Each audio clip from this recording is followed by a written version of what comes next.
गावाकडची सुंदर अशी सकाळ बघा, अंधारच आहे आणि चुलीवरचं असते सगळं काही, जेवण पाणी तापवणं हे ते सगळंच. तर गावाकडे सुद्धा मी 5लाच उठले, अंधार होता बराच. आगपेटी म्हणजे माचीसच दिसत नव्हती, तेच शोधण्यामध्ये माझा बराच वेळ गेला. इस्तो लावला, झाडझूड केला आणि बाहेरचं वातावरण तुम्ही बघू शकता. बाहेर कसं गुरांना वगैरे बाहेर काढलेलं आहे गोट्याच्या बाहेर. थंडीच्या दिवसात सगळ्यांना चुलीच्या समोर बसायला आवडते. रुद्रांश आणि रुद्रांशचे पप्पा इस्तो शेकतात आणि ही आमची बेडरूम आहे. जास्त काही दाखवत नाहीस.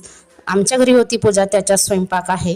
आलू वांग्याची भाजी, वरण, भज्जी, पुरीचं जेवण आहे. तर भज्जे पण मीच तळले, म्हणजे संपूर्ण स्वयंपाक मीच केला. 2 पायल्याचा भात, 4 किलोची भाजी, पुऱ्या, भज्जे. बरेच आम्हाला वेळ झाली होती. मग थोडेच भज्जे पुरी तळला आणि नंतर निघालो आम्ही शेतामध्ये. शेतामध्ये पूजा होती तिकडे. तिकडून आल्यानंतर परत मग भज्जे पुरी तळायचं होतं, तर ते सासूबाईंनी तळून काढले आणि संध्याकाळी पण चुलीच्या समोरच बसले आहेत बघा. गावाकडे हेच तर मजा असते.